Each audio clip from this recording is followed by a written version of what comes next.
Okay, this is day 5, and I want to get my camera fixed in my laptop so I don't have to hold the phone. But that's just a preference that my mind is telling me I need or that I want, which is fine.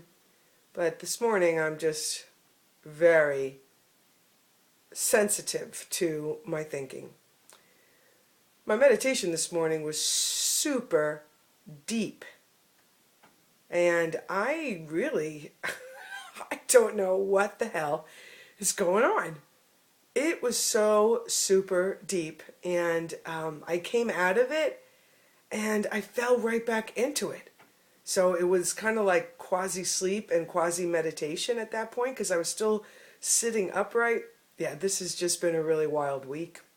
And meditating for an hour at 7 o'clock is a little bit of a stretch for me, for sure. So I hope, like with any practice, it will become a little bit, easier to do. And I did it. And it was deep.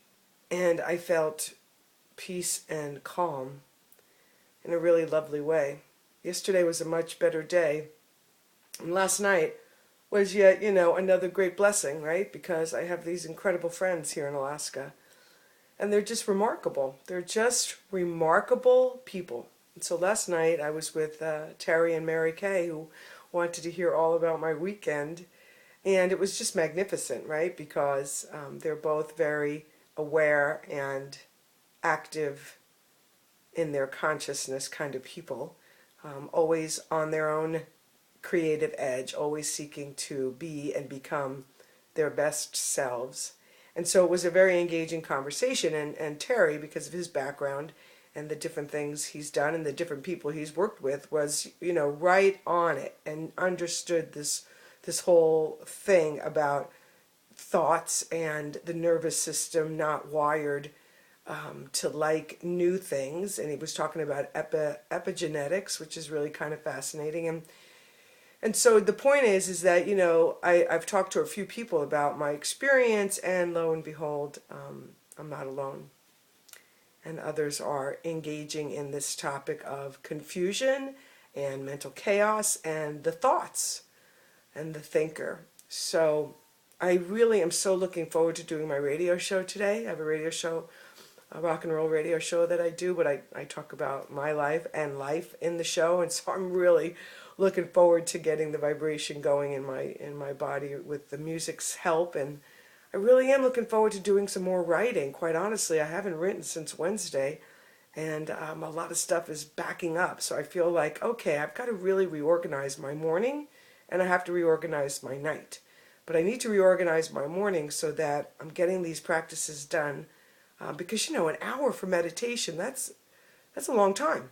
So 7 to 8, that's a significant chunk of time. So I am not the kind of person that tends to get up earlier than 7, but it's like, okay, well, where are you going to put this writing? So this is all just very exciting now, which is very interesting. And I feel like an iceberg got dislodged and floated away. And I can kind of feel that a lot of the crying I was doing was crying. I was crying because it was leaving. Like, I was crying because everything I thought I needed, everything I thought I needed to understand, everything I went to go get, and all that stuff I've already talked about. Like, I think the tears were just this release. First from a place of sadness and grief that I didn't get it, and then from a place of relief. But first, for sure, it was sadness, it was grief, it was heaviness, it was a sense of being depressed. But today, day 5, it feels different. So now I have a sense of eagerness about this 100-day, I'm so confused, experiment, and I cannot wait to play Dazed and Confused on my radio show today. The Camille Conte show, by the way, uploads Fridays on iTunes. You can find it at my Facebook page as well.